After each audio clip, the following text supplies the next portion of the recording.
வினை விதைத்தவன் வினை அறுப்பான், திணை அறுத்தும் திணை அறுப்பான்.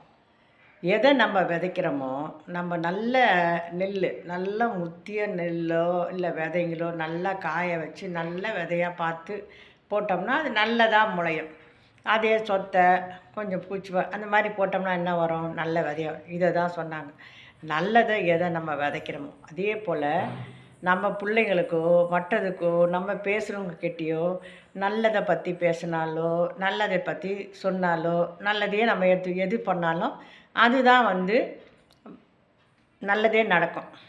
நம்ம தீமையை போய் அடுத்தவங்க அப்படி போ இப்படி போ இந்த மாதிரி செய்ய அந்த மாதிரி சொல்லி நம்ம தீமையை விதைச்சோம்னா நமக்கு தீமை தான் சேரும். இதுதான் வாழ்க்கையில் நம்ம பிறக்கும்போதே ஆண்டவன் என்ன பண்ணுறான், நம்ம மூளைக்குள்ளே நம்ம பிறக்கும் இடம், எங்கே பிறக்கணும், எங்கே இருக்கணும், யார் யாருக்கு நீ இருக்கணும், எந்த இடத்துல போகணும், நீ எந்த இடத்துல போய் இறக்கணும், இதெல்லாம் நம்ம மண்டை ஓட்டுக்குள்ளே எல்லாமே எழுதி ஸ்டோர் பண்ணி தான் நம்மளை அனுப்புகிறான். நம்ம வெளியே வந்துட்டு இப்போ நம்ம நல்லவனாக வாழறதோ கெட்டவனாக வாழறதோ எல்லாமே விதியின் கோடு தான். ஏன்னா நம்ம எந்த குழந்தையும் எந்த தாய் தகப்பனும் கெட்டதை சொல்லி வளர்க்குறதில்ல. அதனுடைய சூழ்நிலையில் தான் அது வளருது. ஒரு நல்ல குடும்பத்தில் நல்லதே பேசி நல்ல வார்த்தையிலே சொல்லி வளர்கிற வீட்டில் பாருங்கள் குழந்தைங்க அதுங்க அப்படியே தான் வளரும். ஒரு வீட்டில் தகப்பனே தப்பு செய்துட்டு வருவார், தாயும் தகாத வார்த்தையெல்லாம் பேசுவாங்க. இப்படிலாம் ஒரு குடும்பத்தில் இருக்குது. அந்த குடும்பத்து பிள்ளைங்க இப்படித்தான் வளரும். அதாவது கிளிப்பில்லை என்ன சொன்னதை சொல்லும் கிளிப்பில்லைன்னா நம்ம குடும்பம் நல்ல வார்த்தை பேசி நல்லதை செஞ்சு நல்லதாக பண்ணி ஒரு நியாயமாக இருந்தால் நம்ம பிள்ளைங்களும் அப்படி தான் வளரும்.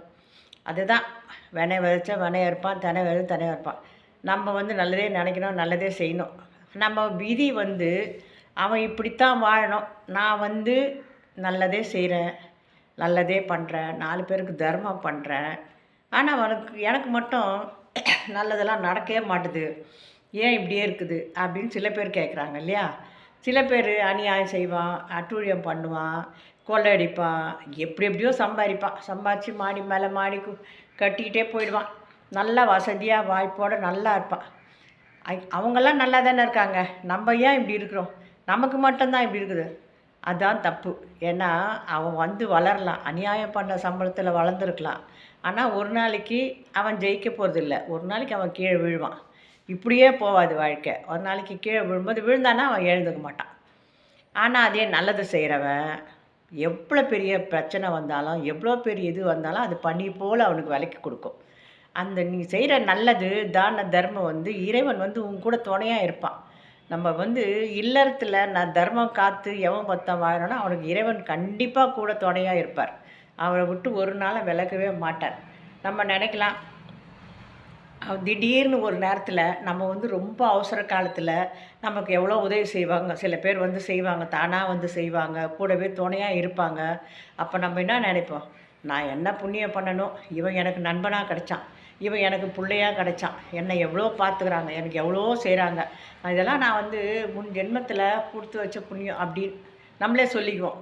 ஒருத்தர் சொல்லுவாங்க, அவன் புள்ள நல்லா பார்க்குறப்ப நல்ல புண்ணியவதிப்பா, நல்லா கொடுத்து வச்சப்பா அப்படின்னும். அதே போல் கெட்டவன் அதனால என்ன சொல்லுவான், என்ன பாவம் பண்ணணும், எனக்கு இது மாதிரி தொலைச்சிது, நான் நல்லா தான் இருக்கேன், நான் நல்லவனாக தான் வாழ்ந்தேன், எனக்கு பார்த்த மாதிரி இது மாதிரி இருக்குது அப்படின்னு நம்ம புலம்புறோம். அவனுடைய விதி அப்படி எழுதப்பட்டு இருக்குது, அதுக்கு என்ன பண்ண முடியும். அவன் விதி வழியில் தான் அவன் போகிறான். அதே போல் இவனும் விதி வழியில் தான் போகிறான். நம்ம நினைக்கிறதெல்லாம் நடக்குதா? இல்லை.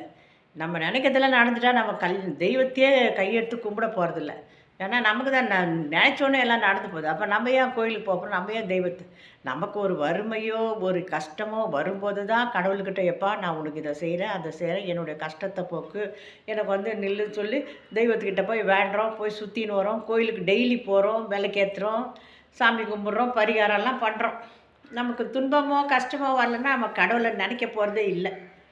அதனால தான் நம்ம இறைவனை நினச்சா தான் நமக்கு வாழ்க்கையில் ஒரு பனி போல் ஒரு எந்த பிரச்சனைனாலும் அது ஒரு பனி போல் விலக்கி நமக்கு ஒரு நல்ல அருள் கொடுப்பார். பெருசவே வந்தாலும் அதை நிவர்த்தி பண்ணி கடவுள் கொடுப்பார்.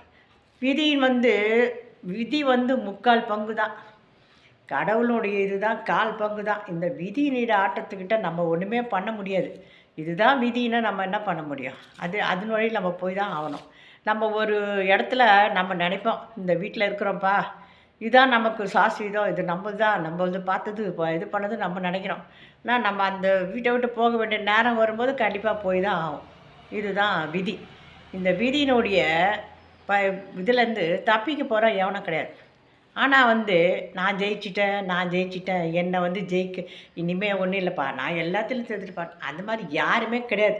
ஜெயிச்சிட்டேன்னு சொல்கிற ஆள் ஒரு ஆள் யாருனா இருக்காங்களா? யாருமே கிடையாது. ஆனால் அவங்களுக்கு எப்போ அடிசம் இருக்கும், எப்போ கீழே விழுவாங்க அப்படின்னே நமக்கு தெரியாது. போய்கிட்டே இருப்பாங்க, நல்லா இருப்பாங்க, டக்குன்னு கால் சறுக்கி வழுக்கி விழுந்துருவாங்க. அவங்க ஜெயிச்சிட்டேன்னு சொல்ல முடியுமா? இறைவன்கிட்ட அந்த அந்த வார்த்தையை மட்டும் நம்ம என்றைக்குமே வந்து நினைக்கக்கூடாது. நான் ஜெயிச்சிட்டேன், நான் நல்லா இருக்கேன், நான் இது பண்ணுறேன் அப்படின்னு நினைக்கக்கூடாது. கடவுள் ஆசீர்வாதத்தில் நான் நல்லா இருக்கேன், அவ்வளோதான். கடவுளுடைய புண்ணியத்தில் நான் நல்லா இருக்கேன், அவ்வளோதான். அது வந்து இந்த அகங்காரம் மட்டும் வரக்கூடாது. அதுவும் வந்து அதுவும் ஒரு விதி தான். ஏன்னா அவன் அந்த மாதிரி சொல்லி சொல்லி சொல்லி அதில் மாட்டிக்கின்னு அவன் உழறான்னா அதுலேயும் அவனுக்கு அந்த விதியில் தான் அவன் போகிறான்.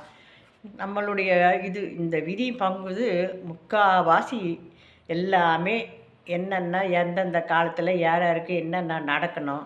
நமக்கு வீட்டுக்கு வர ஆளுங்களை கூட சொல்கிறாரு, பிள்ளை கல்யாணம் பண்ணுறதோ பொண்ணு கல்யாணம் பண்ணுறதோ அது நடக்க வேண்டிய நேரத்தில் நடக்கும்.